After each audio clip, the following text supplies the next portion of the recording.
Before I fix the top portion of this, the swag portion, I want you to know the fabric. This fabric is a medium weight fabric, and so depending upon the size, this is a rosette at the very top.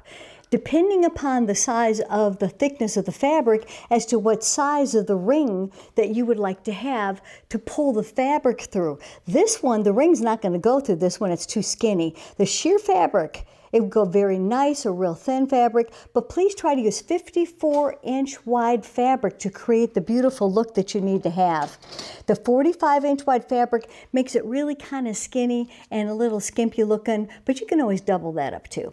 So, I'm going to show you how to make the swag pretty, but I want you to see exactly what type of window treatment style we have. Now, at the very top, can you see this? This is clear, this push pin.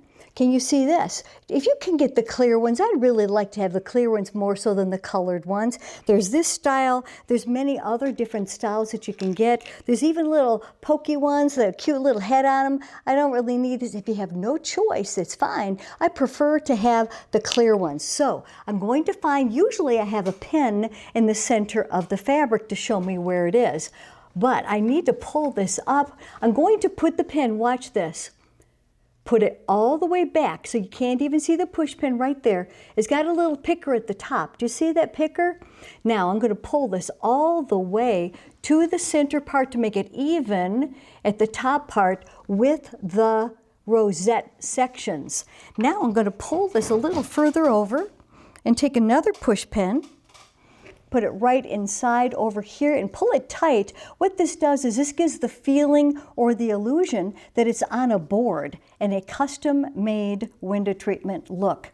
Pulling that all the way across over there. Now I've got a lot of fabric gapped over on this side, right behind this rosette. So I want you to see this right here. Here's my straight pen that I'm going to use. I'm going to pull this all the way back and I'm going to attach it either to the wall or to the fabric that is right there, right next to it, just to hold it in place so it's nice and taut and works out really well. And if you want to, there's also a clicker gun that I can show you how that works too. See, nice and tight, coming straight across. I want my top part done first. Take another push pin right here. Pull it all the way across again, making it as straight as you can. So it's nice and even.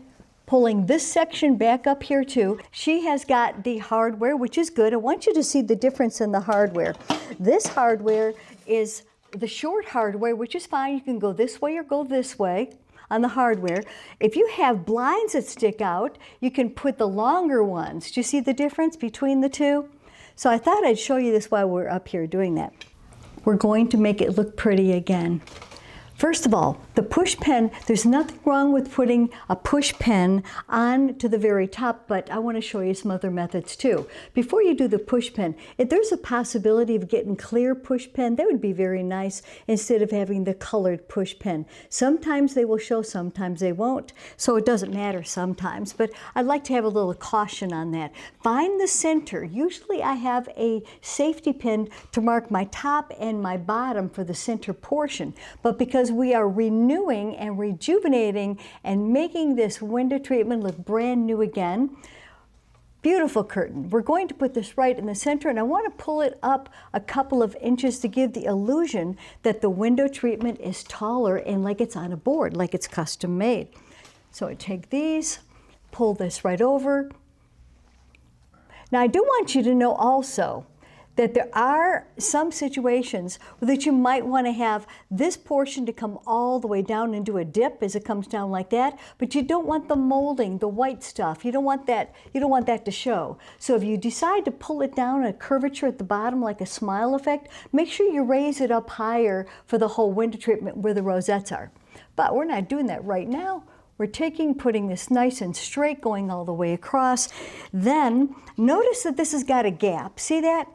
That looks terrible. So I'm going to take a straight pen and I'm going to pull it all the way over and I'm going to either connect it to the wall or connect it to the fabric. and make it work nice for me. Or I can even take my clicker gun, I call it. It's my quilter's basting gun. Now it comes with different colors. You got to order the white ones, the clear ones for yourself. Then you can click these right into place. There we go. Very nice, I like those things. So I'm going to go over here, put another push pin in at the very top. Pull this nice and straight.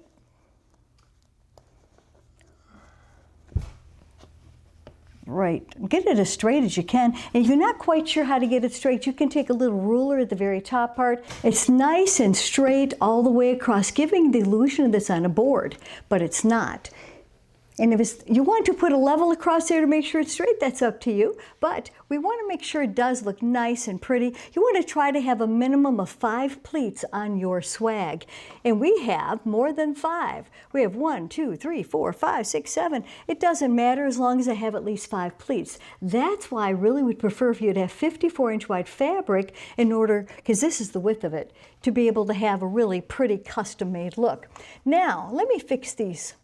Right here, the rosette section, make sure that's nice and pretty and full and all turned up on each other. Okay, that's pretty. I'm going to go to the other side and fix it now. In the middle portion of this window treatment curtain is a swag. The swag portion, in order to make it look like it's custom made or really attractive, please try to make it a minimum of 16 inches from the top to the bottom. 16 to 18 is kind of normal from the very top, and this one is 15. So let's go ahead and take the bottom portion here. Do you see right there? I'm going to pull that out just a little bit here. Pull this down a little more, come to the other side and do the exact same thing over there. And that's going to allow me to have a little bit longer swag portion. Look at, we did it. We got 16 inches. Now I'm going to come back to the rosette, recreate it to make it look really pretty, and I'm going to fix this portion that's not quite as nice as it should be, and I'm going to pull it up and make it nice and tight. Here's our rosette. Now you can have a rosette bow knot, there's all different styles you can have, but we're just fixing what we have to make it look nice. Don't have to do any recalculations or anything. Now I'm going to pull this part right here, the very back part is what I'm pulling, and I'm pulling, see how pretty this is pulling this? It's pulling it just perfect. Take your finger and find out where that material is so that you can just pull it right up and have it to do exactly what you wanted. You see how nice and straight it is? It looks really good. And now we have, pull this right inside. Now we've got our swags really attractive. I'll pull this down just a little bit more and get this part done first. Do this first on the swag portion and then do the rosette to refix the rosette again, because we are updating and making a beautiful. Well, it wasn't so good at the beginning. It's kind of drooping down, but we're making it pretty now.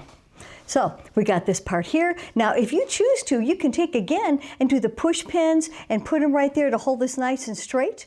If you want to pull that straight up here with the push pins, or even connect it here, and I can even do that right there with my little quilter's basting gun, where that you just got a little point at, a little pick things right there, and just click it right into place. There we go. See, that holds that nice and tight and nice and straight. Now, I'm going to take and open all 54 inches of this fabric up to create the look that we originally had for her curtains. These no sewing curtains are being revived. Aren't you glad you didn't throw them away? Look how pretty they've turned out again. And you can even turn it into a different shape. You can change it up if you want to. It's a whole new revival on it. Make it look really pretty for you. Let me come on down just a little bit. And we're going to make it look exactly like the other one. That's very important. Even though you want to be creative, you have to be creative on both sides in order to make it look right. Let me pull that together. There we go. Now I think we've got it. And I'm going to take this one edge right here, and I'm going to put this other edge that's at the top, and I'm going to insert one side into the other to hold it in place. Very nice. Pull this down, pull this up, so it has the same shape. Look how pretty. It's back. We have a little problem area right here because I want these pleats to come down nice and pretty. So I'm going to take right here, open this up, go to the very top portion underneath where the ring is holding the rosette. And I'm going to open it up a little bit more so that I can have these nice little pleats coming down. You have to go to the very top to do that. And you can even do what's called finger pressing with some fabric that has memory. You go back like this, all the way down, like that. And you see how it presses it all the way to make it so nice? I'm going to get off the ladder and I'm going to show you how pretty this is at the bottom. Here we have the bottom portion of this double-sided jabot, and we're doing what's called finger pressing, where that you take it all the way down, gives a nice crisp look. Do you see that? Comes all the way down, and then at the very bottom we have our tip, but I want to show you at the very back. Remember at the very back portion on how to do the double-sided jabot. It's a really wonderful technique, very easy to do. Look at the colors inside of this material. See how nice and pretty this is coming on down? There's a few colors that you can use, and if you even have bedding that matches this, you might want to change out the bedding because you have brought your curtains back to life. So you can change things up a little bit with either the paint color or with the bedding. That's the good part. I give you techniques on no-sewing window treatments and interior design ideas to help you decorate your home even nicer. These curtains have been brought back to life. We fixed this droopy curtain. It looks like it's brand new again. If you want to learn more about how to do the actual process of the no-sewing window treatment or to even have the hardware, please contact me because I have it available if you want it. We can talk about that. And also, if you want the flash drive, the thumb drive on step-by-step of how to do no-sewing window treatments, please contact me. My number is 404-510-3636 or jan@janbrittinteriors.com. I'm glad that I can give you no-sewing tips and decorating tips on my Decorate with Jan. What no-sewing problems are you having with your curtains? Contact me and let me know. Let me see what I can do to help. What no-sewing questions do you have for me? I can help you.